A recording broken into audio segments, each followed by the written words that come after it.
দেখো, mixture and allegation, যার অর্থ হচ্ছে মিশ্রণ, এই যে চ্যাপ্টারটা, এই যে মেথড, এই যে অ্যালিগেশন, যে মেথড, যে পদ্ধতি, এটা হচ্ছে 100% এফেক্টিভ পদ্ধতি। মানে কিছু কিছু ওষুধ এমন থাকে যেগুলো সব রোগেই কাজ করে। অ্যালিগেশন ওষুধটা ঠিক তেমন, যেখানে অঙ্ক কোনো লজিক কাজ করছে না সেখানে অ্যালিগেশন মেথড ঠিক কাজ করবে, নাম্বার ওয়ান। নাম্বার টু, আমরা যদি ঠিকভাবে অ্যালিগেশন মেথড অ্যাপ্লাই করি, মিশ্রণ এভরি কোশ্চেন পার্সেন্টেজ এই অ্যালিগেশন দিয়েই বের করতে পারবো। তাই অ্যালিগেশন যে মেথডটা খুব ভালো করে শিখবে, যাতে পরবর্তীতে কোনো এক্সামে কোনো জায়গায় বিপদে পড়লে অ্যালিগেশন মেরে সেখান থেকে বেরিয়ে আসতে পারো। যাই হোক, আজকে আমাদের চ্যাপ্টার হচ্ছে মিশ্রণ। দেখো, অ্যালিগেশন বোঝার আগে তোমাদের বিশেষ কিছু জিনিস বুঝে নিতে হবে। অ্যালিগেশন সেম জিনিসের মধ্যে হয়, ওকে? সেম জিনিসের মধ্যে অ্যালিগেশন হয়। অর্থাৎ কি, ধরো এখানে স্পিড লিখলাম, রেশিও হবে এর স্পিডের সাথে, ওকে?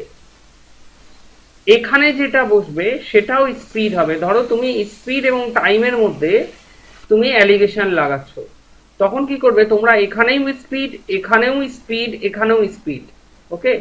এবার এখানে এখানে হবে টাইম, মানে স্পিডের সঙ্গে স্পিড যাবে, টাইমের সঙ্গে কি যাবে, টাইম যাবে। কখনো আমরা লিখতে পারবো না এখানে স্পিড টাইম, স্পিড টাইম, এরকম লজিক কাজ করবে না, ওকে? যদি বলো কেন, কারণ আমরা স্পিড ইকুয়াল টু জানি পি বাই টি, ওকে? আমরা জানি স্পিড ইকুয়াল টু কি, পি বাই টি, মানে স্পিড টাইমের রেশিও হয়, মানে রিভার্স রেশিও হয়। এক নম্বর কথা। দু নম্বর কথা কি, যদি বলে প্রফিট এবং লস পার্সেন্টেজের মধ্যে রেশিও বের করো, তাহলে আমরা কি জানি? আমরা জানি যদি বলে প্রফিট পার্সেন্টেজের মধ্যে তোমার অ্যালিগেশন লাগাতে হবে, আমরা জানি কি, পি বাই সিপি ইন্টু 100, এটা জানি আমরা সূত্র। তাহলে প্রফিট বা লস পার্সেন্টেজের মধ্যে যদি অ্যালিগেশন রাখি, তাহলে এখানে প্রফিট পার্সেন্টেজ অথবা লস পার্সেন্টেজ, এখানে সেটাই লিখবে তুমি, প্রফিট বা লস যেটাই হয়। আর এখানে কি লিখবো, যেহেতু নিচে সিপি ছিল তাই এখানেও সিপি, এখানেও সিপি। মানে আমি এটা বোঝাতে চাইছি যে সেম জিনিসের মধ্যে সবসময় অ্যালিগেশন ব্যবহার করা হবে। ধরো যদি কোনো জিনিস এবং দামের মধ্যে তুমি অ্যালিগেশন ব্যবহার করো, তাহলে এখানেও সিপি অর্থাৎ ক্রয় মূল্য, এখানেও ক্রয় মূল্য, আর এখানেও ক্রয় মূল্য, মানে সিপি। ভালো করে বোঝো, এখানেও স্পিড, এখানেও স্পিড, এখানেও স্পিড, এখানে প্রফিট, এখানে লস, মানে এখানে প্রফিট লস দুটোই। তাহলে এখানে সিপি, এখানে সিপি, মানে ডেফিনেটলি এখানেও সিপি। এবার এখানে হবে প্রাইস, এখানেও প্রাইস। তার মানে আমি বোঝাতে চাইছি যে যখনই কোনো জিনিসের মধ্যে আমি অ্যালিগেশন লাগাবো সেটা সেম জিনিসের মধ্যে হয়। অর্থাৎ যদি আমি করি অ্যাজ অ্যান এক্সাম্পল, 20 টাকা কেজি দরের চাল আর 50 টাকা কেজি দরের চাল, ওকে? এটা কিন্তু রুপিস, ওকে, নট কেজি, এটা রুপিস। এই দুটোর মধ্যে যদি মেশাই, এখানে যেটা পাবো সেটাও কিন্তু কেজি দরের চালই পাবো, ওকে? এবার এদের মধ্যে রেশিও আমরা বের করতে পারবো। যারা যারা এইটুকু বুঝতে পারোনি তারা পরে একটু বাদে এসে এই জিনিসটা বুঝে যাবে। জাস্ট আমি এই জায়গাটা এইটুকুই বোঝো যে মিক্সচার অ্যালিগেশন যদি আমার লাগাতে হয়, তাহলে আমরা সেম জিনিসের মধ্যে অ্যালিগেশন ইউজ করতে পারবো। ধরো এই জায়গায় আমি তোমায় বললাম 35, তখন কি করবে, যদি এখানে বড় থাকে তাহলে এইটার সঙ্গে এইটার হবে বিয়োগ, তাহলে 20 আর 35-এর বিয়োগ হয় 15। আর এখানে বড় থাকলে, এখানে যদি ছোট থাকে তাহলে এইটার থেকে এটা যাবে বিয়োগ, এখানেও হবে কি 15। তাহলে এখানে কি হবে, 1:15, মানে 1:1 অনুপাতে মিশানো হচ্ছে। ক্লিয়ার? জাস্ট আমি এটাই তোমাদেরকে বোঝাতে চেয়েছি যে সেম জিনিসের মধ্যে অলওয়েজ তোমাকে কি করতে হবে, অ্যালিগেশন ইউজ করতে হবে। এবার আসি কিভাবে অঙ্ক তোমাদের থাকবে। দেখো, আমি এখানে একটা অঙ্ক দিচ্ছি তোমাদের, যে অঙ্কের মাধ্যমে আমরা ব্যাপারটা ক্লিয়ার করে দেবো যে অ্যালিগেশন কি। সাপোজ আমি অঙ্কটা দিলাম যে প্রথম ক্লাসের বা ফার্স্ট ক্লাসের গড় ওজন 15 কেজি এবং সেকেন্ড ক্লাসের গড় ওজন 30 কেজি এবং দুটো ক্লাস মিলিয়ে গড় ওজন 25 কেজি। এখন প্রশ্ন হচ্ছে দুটি ক্লাসের ওজনের অনুপাত কত, মানে first class is to second class equal to কত। দেখো দেখো এখানে ফার্স্ট ক্লাস আর এখানে আমরা লিখলাম সেকেন্ড ক্লাস। ফার্স্ট ক্লাসের গড় ওজন কত 15, সেকেন্ড ক্লাসের গড় ওজন কত 30, আর দুটো ক্লাসের মধ্যে গড় ওজন কত 25। এবার দেখো অ্যালিগেশন মারবো, সবচেয়ে সহজ পদ্ধতি। 15 আর 25 কত হলো এখানে 10, 30 থেকে 25 গেল কত হয় 5, যদি আমি কাটি তাহলে হবে 1:2। তাহলে এদের রেশিও কত দুটো ক্লাসের মধ্যে 1:2। ক্লিয়ার? এটা হচ্ছে আমাদের আনসার।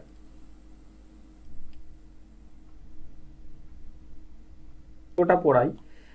ফার্স্ট ক্লাসের গড় ওজন ধরো 50 কেজি আর সেকেন্ড ক্লাসের গড় ওজন 70 কেজি। দুটো ক্লাসের গড় ওজন যদি 60 কেজি হয়, দুটি ক্লাসের ওজনের অনুপাত কত? কি করব, একটা হচ্ছে 50, একটা হচ্ছে 60, গড় ওজন হয়ে গেল কত 60, সরি এটা হবে 70, সরি এটা হবে 60।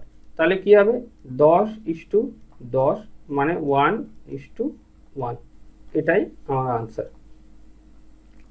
অঙ্কটা দেখো বলছে মেয়েদের গড় ওজন 15 কেজি ও ছেলেদের গড় ওজন 30 কেজি।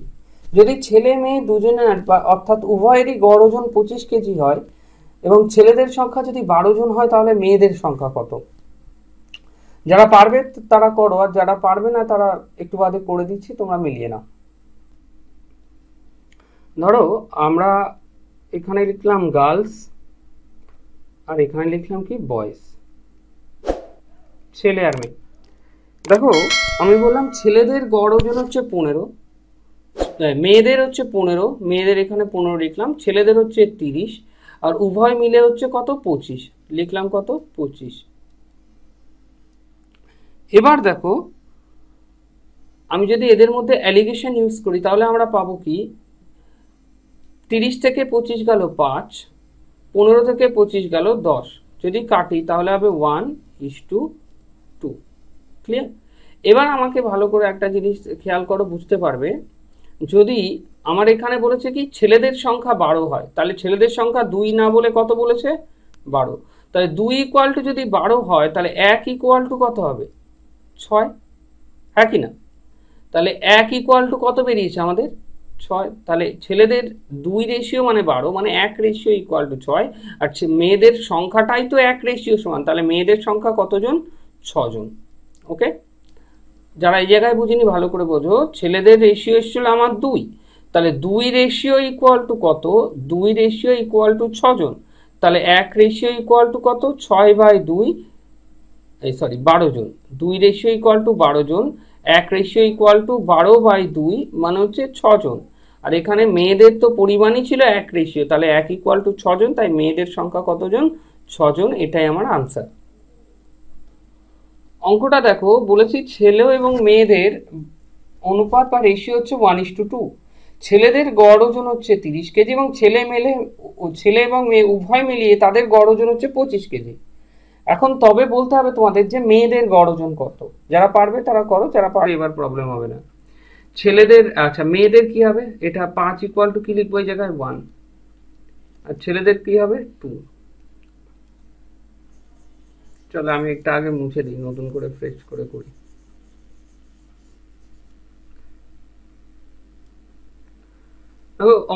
অঙ্কটায় কি বলেছে, অঙ্কটায় বলেছে যে ছেলে ইস টু মেয়ে 2:1।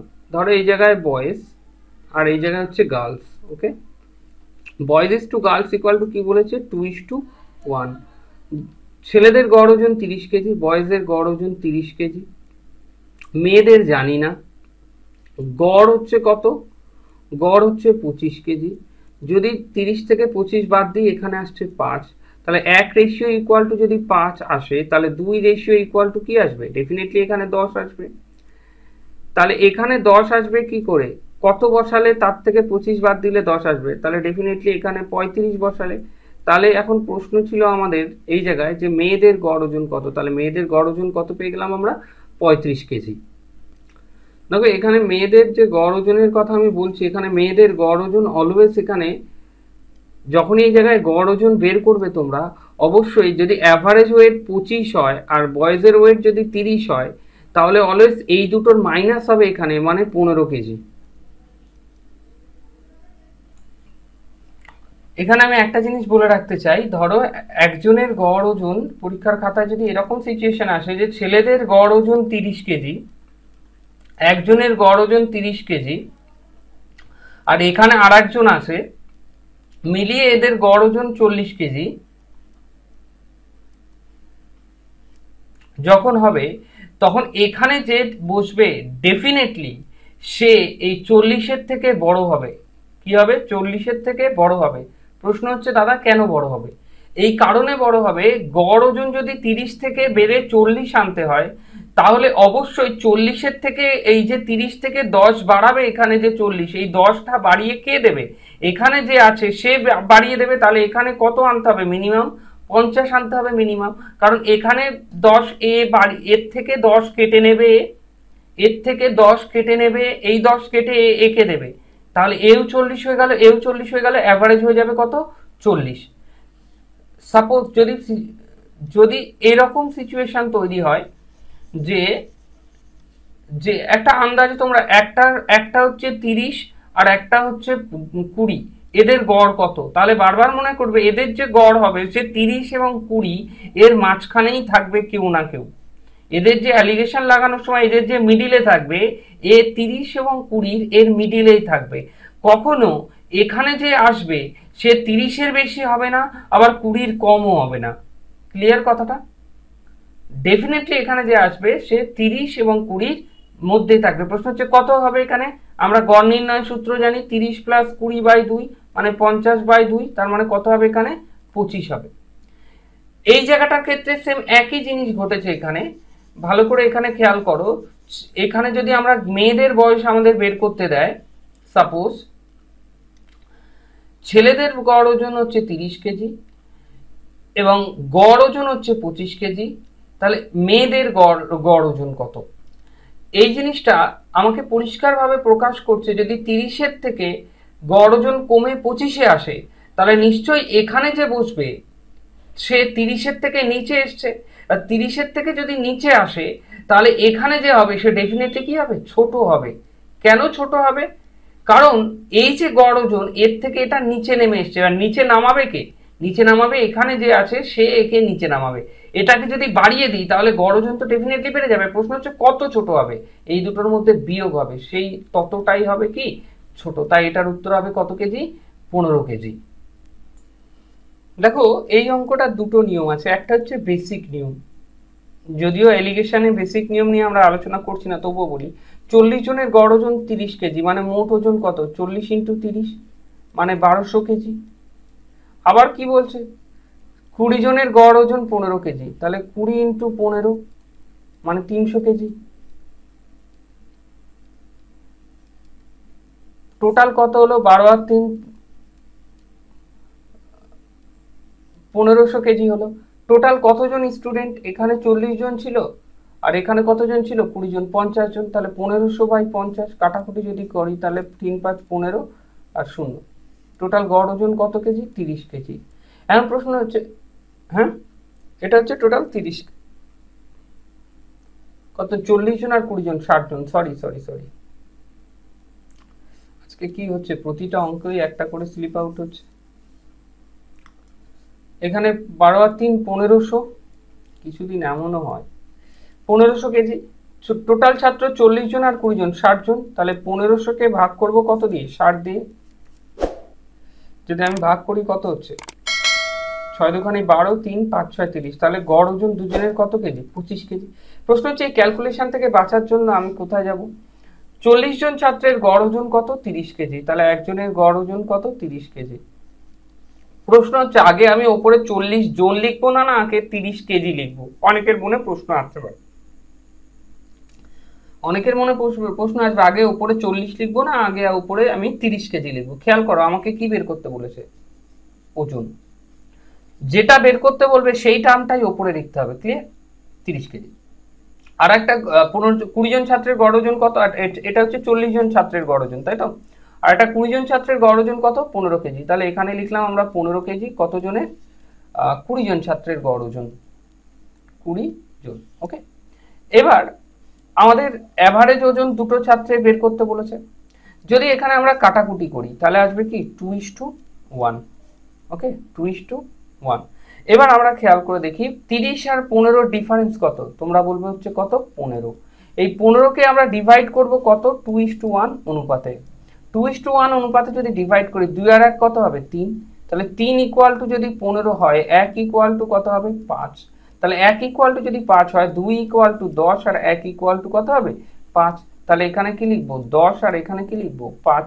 এখন খেয়াল করো, এখানে ছোট আছে, এখানে যদি ছোট থাকে ডেফিনেটলি এই দুটোর হবে কি যোগ। 15 আর 10 কি হয়? 25। এখানে বড় আছে এর থেকে, তাহলে এখানে এই দুটোর মধ্যে বিয়োগ হবে। 30 থেকে 25 বাদ দাও, কত হচ্ছে? 5। তাহলে মিডিলে কত এসছে? 25। তাহলে গড় ওজন কত হয়ে গেল? 25 কেজি। যারা বুঝতে পারেনি তারা একবার দেখো, বুঝে নাও ব্যাপারটা কি। সাপোজ আমি এই কথাটাই বলতে চাইছি যে তোমাদের ধরো 40 জন ছাত্রের গড় ওজন কত? 30 কেজি। যেহেতু আমি ওজন বের করবো সেখানে উপরে লিখলাম 30 কেজি। কত জনে? 40 জনের। আর বলছে 20 জন ছাত্রের গড় ওজন 15 কেজি। 20 জনের গড় ওজন কত? 15 কেজি। হলো 40 এবং 20-র মধ্যে আমরা কাটাকুটি করলাম, 20 দুগুণে 40, ছোট করলাম অ্যাকচুয়ালি রেশিও করে, 20 কে 20। তাহলে কি এলো? 2:1। এখন প্রশ্ন হচ্ছে এই 2:1 অনুপাতে ভাঙবো কি? এদের দুজনের যে ডিফারেন্স আছে 30 এবং 15, 30 এবং 15-র ডিফারেন্স কত? 15। এবার 15কে 2:1 অনুপাতে তুমি ভাঙবে। ভালো করে বোঝো, 15কে 2:1 অনুপাতে যদি ভাগো 2 আর 3 কত হয়? 2 আর 1 কত হয়? 3। তাহলে ভালো করে বোঝো 3 হচ্ছে এদের টোটাল, আর আমাদের এখানে কত? 15। 3 ইকুয়াল টু যদি 15 হয় 1 ইকুয়াল টু কত হবে? 5। ক্লিয়ার? 2:1 মানে কি? 2 আর 1 3। 3 ইকুয়াল টু কত? 15। আর 1 ইকুয়াল টু যদি 5 হয় 2 ইকুয়াল টু কত হবে? 10। আর 1 ইকুয়াল টু কত হবে? 5। এবার দেখো 1 ইকুয়াল টু যদি 5 হয়, এখানে 2:1 অনুপাতে ভেঙেছি, তাহলে 2 রেশিও ইকুয়াল টু কত? 10। আর 1 রেশিও ইকুয়াল টু কত? 5। এবার দেখো এখানে ধরো এই জায়গাতে তোমার কিচ্ছু লেখা নেই, ধরো এই জায়গাতে তোমার কিচ্ছু লেখা নেই। এবার তোমাকে এইটুক বের করার পর তোমাকে মিডিলেরটা বের করতে হবে। এ বড় আর এ ছোট, তাহলে আমরা জানি কি ছোটটার সঙ্গে যোগ হয় আর বড়টার থেকে কি হয়? বিয়োগ হয়। ছোটটার সঙ্গে যদি যোগ হয় 15-র সঙ্গে 10 কি হবে? যোগ হবে, কি হবে? 25। বড়টার থেকে বিয়োগ হবে, 30-এর থেকে 25 বাদ দাও, কত হয়? 5। তাহলে এখানে গড় কত হলো? 25 কেজি। এটাই আমার আনসার। দেখো এই অঙ্কটা একটা গুরুত্বপূর্ণ অঙ্ক। এই ধরনের অঙ্ক দিয়ে 2-3টে অঙ্ক তোমাদের তৈরি করানো যায়। যে কোনো মিশ্রণে একটা মিশ্রণ আছে যেটা 80% তামা আছে আর বাকিটা আছে টিন। অন্য আর একটা মিশ্রণ আছে, ধরো এখানে এই একটা মিশ্রণ, এই মিশ্রণে তামা এবং টিন আছে। এই মিশ্রণের মধ্যে তোমার আছে 80% তামা আর ডেফিনেটলি 20% কি আছে? টিন আছে। কারণ টোটাল মিশ্রণ পার্সেন্টেজ যেহেতু আছে, টোটালটা তো 100%ই।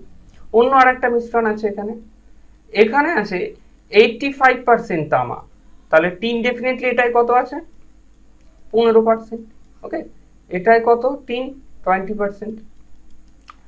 এবার প্রশ্ন হচ্ছে, সরি, অন্য মিশ্রণে 85% তামা ও 12% টিন। এখানেই গন্ডগোলটা করেছে। কত পার্সেন্ট টিন? 12% টিন আছে।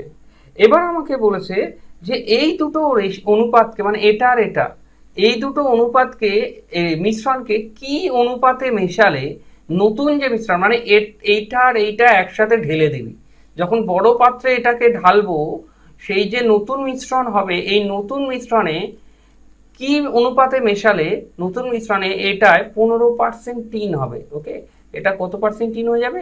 15% টিন হয়ে যাবে। আবার একবার বলি, প্রথম একটা মিশ্রণ আছে যেটা 80% তামা আছে আর বাকিটা টিন, বাকিটা টিন মানে 20% টিন। দ্বিতীয় একটা মিশ্রণ আছে যেখানে 85% তামা কিন্তু টিন বলে দিয়েছে কত পার্সেন্ট? 12% টিন। প্রশ্ন হচ্ছে কোন অনুপাতে এই দুটো মিশ্রণকে কোন অনুপাতে মেশালে নতুন মিশ্রণে 15% কি থাকবে? টিন থাকবে। দারুণ অঙ্ক।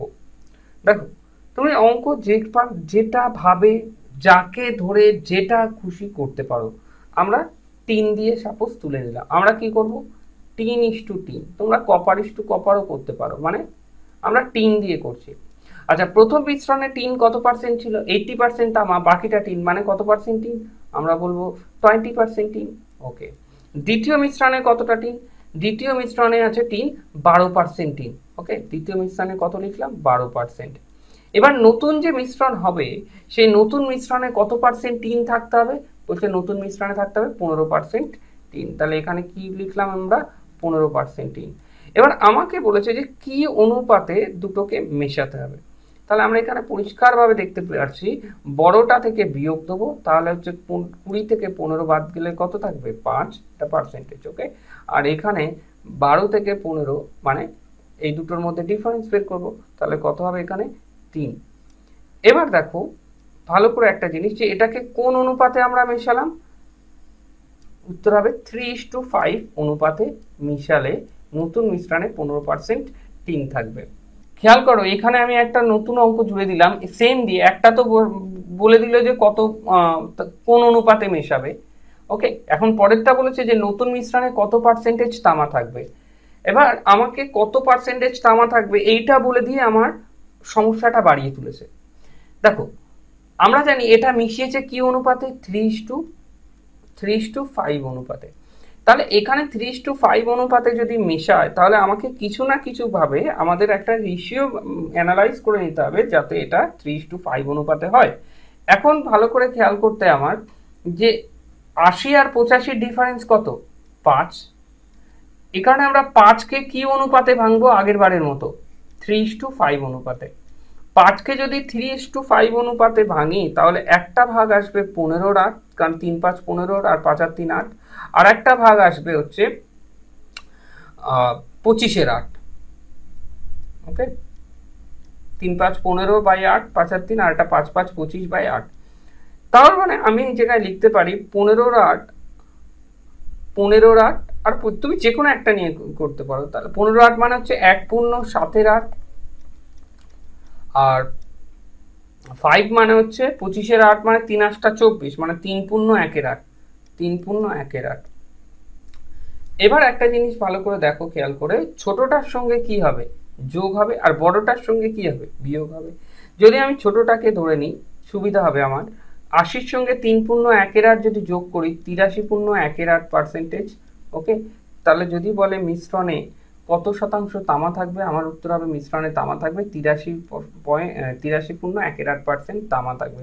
কিন্তু জেনে রেখো এই ধরনের কোশ্চেন তোমার এক্সামে আসবে না, ডেফিনেটলি কখনোই আসবে না এই ধরনের, অন্তত কনস্টেবলের প্রিলির মতো এক্সামে কখনোই আসবে না কোশ্চেন। এটা আসলে আসতে পারে বাট এটা কখনোই আসবে না, এটা তোমরা বললে বলে আমি বোঝালাম, এখান থেকে কোশ্চেন এই ধরনের তুলবে না। দেখো এই অঙ্কটা দিলাম যে প্রথম মিশ্রণ আছে, প্রথম কোনো একটা মিশ্রণ আছে যেখানে 90% তামা এবং 10% টিন আছে, এবং সেকেন্ড আরো একটা মিশ্রণ আছে যেখানে 93% তামা এবং 4% টিন আছে। এখন এই দুটো মিশ্রণকে কি অনুপাতে মেশালে নতুন যে মিশ্রণ হবে তাতে অনলি 9% থাকবে টিন। আগে করো তারপর আমার সাথে মেলাও। আমরা টিন বের করবো, সে কারণে আমরা এদিকেও টিন রাখি আর এদিকেও টিন রাখি। প্রথমবার আছে কত পার্সেন্ট 10%, দ্বিতীয়টায় কত পার্সেন্ট 4%, আর দুটো যখন মিশিয়ে দেবো বানাতে হবে কত 9%। এখন দেখো যদি আমি রেশিও করি, এখানে বড়টার থেকে কি হবে বিয়োগ হবে, 10 থেকে 9 গেলে থাকবে 1, ছোটটার থেকে কি হবে বড়টার থেকে ছোটটা বিয়োগ হবে, 9 থেকে 4 গেলে কি হবে 5। তাহলে এদের কি অনুপাতে মেশাতে হবে 5:1 রেশিওতে বা অনুপাতে। দেখো এই অঙ্কটা যে দুই প্রকার দুধ 2:3 অনুপাতে মেশানো হবে, যে প্রথমটি 10 টাকা পার লিটার দরে বিক্রি করব এবং দ্বিতীয়টি 15 টাকা পার লিটার দরে বিক্রি করব। এখন দুটো মেশানোর পর যে গড় দামে আমি দুটো দুধ একসাথে মেশানোর পর যে গড় দামে বিক্রি করব সেই গড় দামটা কত হবে।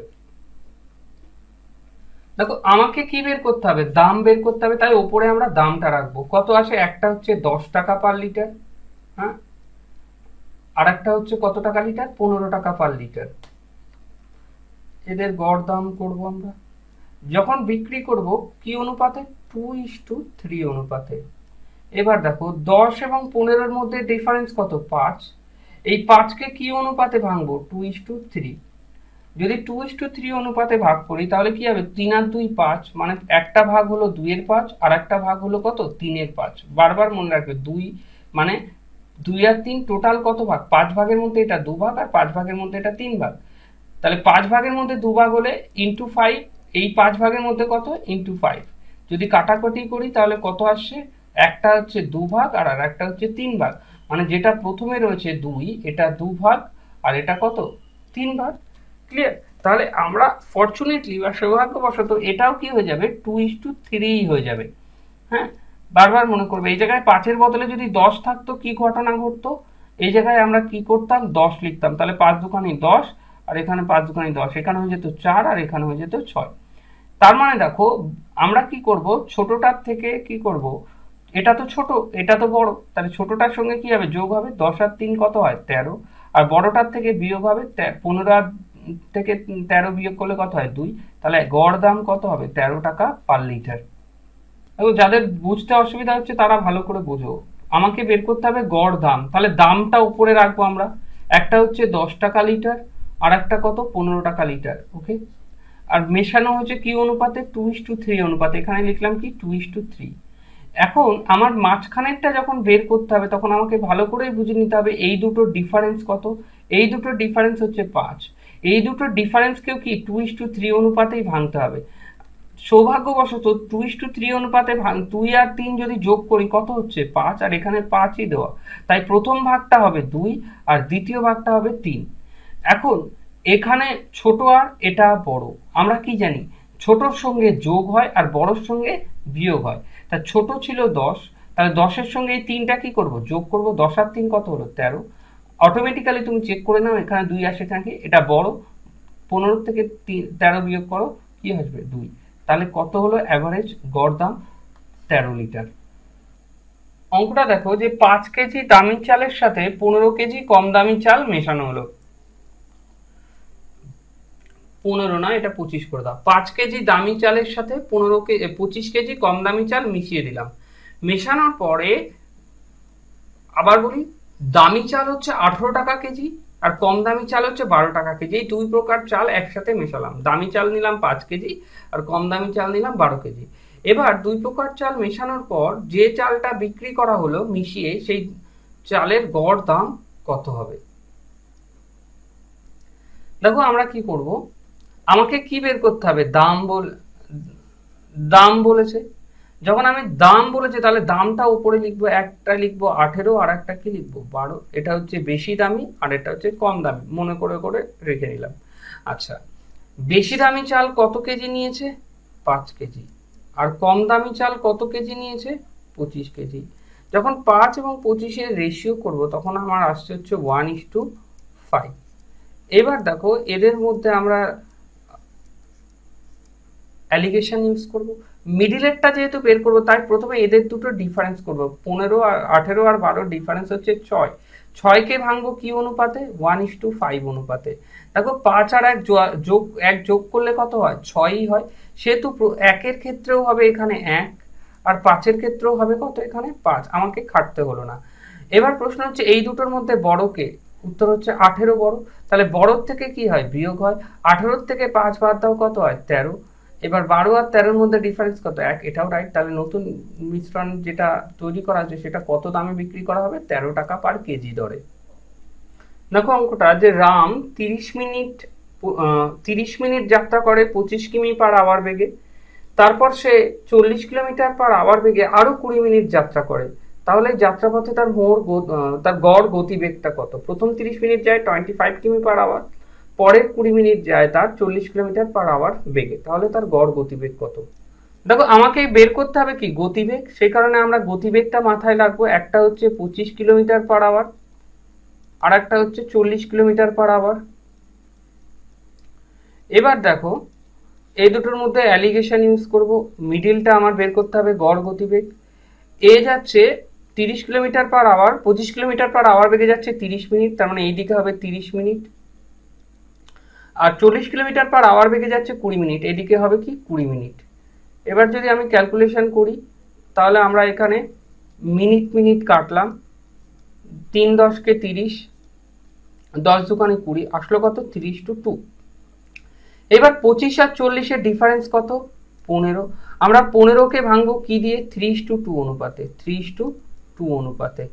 এবার দেখো 3 আর 2 কত হয় 5, তাহলে 5 ইকুয়াল টু কত, আমার কথা বলে হচ্ছে কত 15।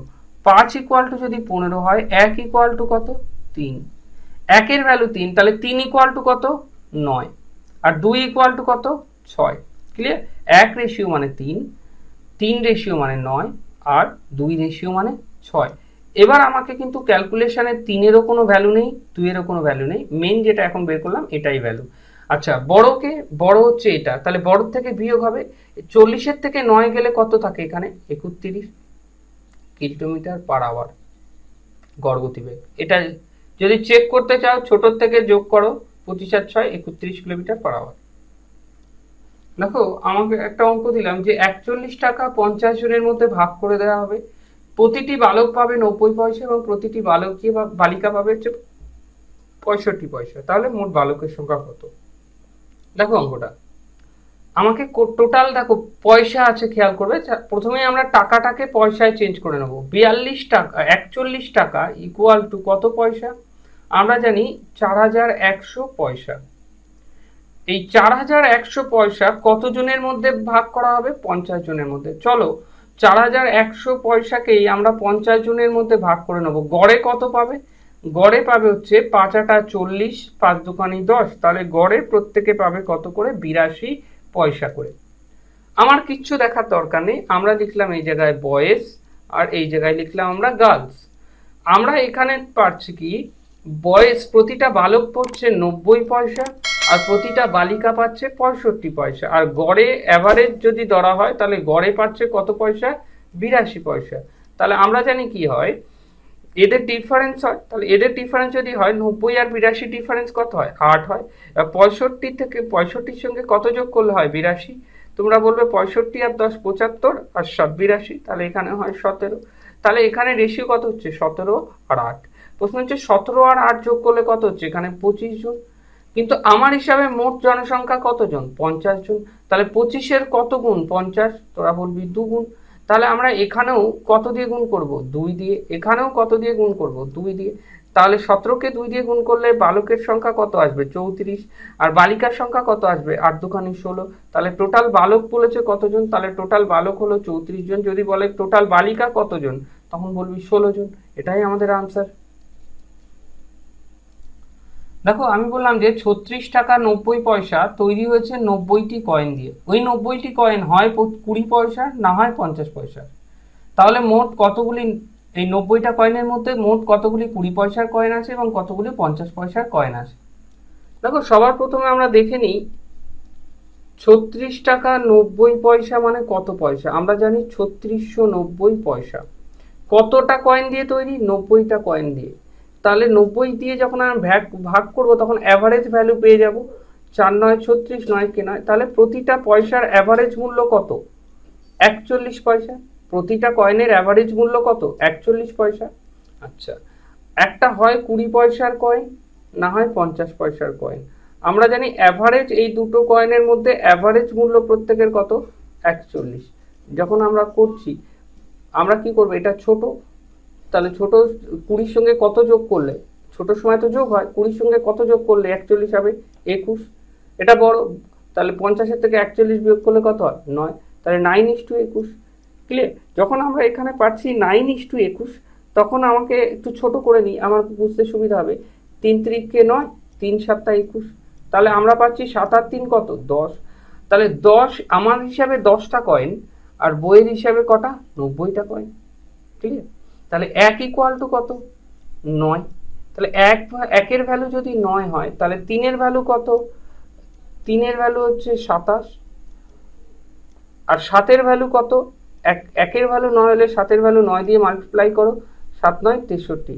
যদি বলে যে 50 পয়সার কয়েন কটা, তোর উত্তর হবে 63টা। যদি বলে 20 পয়সার কয়েন কটা, উত্তর হবে 27টা। 27টা আর 63টা। এটা আমার আনসার।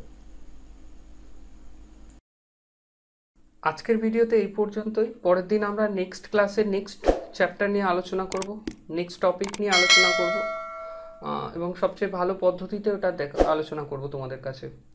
এখনো পর্যন্ত যারা আমার টেলিগ্রাম চ্যানেলে জয়েন করোনি তারা অবশ্যই আমার টেলিগ্রাম চ্যানেলটা জয়েন করো। ওখানে নিয়মিত পরীক্ষার আপডেট এবং সমস্ত পরীক্ষার প্র্যাকটিস প্লাস নোটস ওখানে আমি প্রোভাইড করি।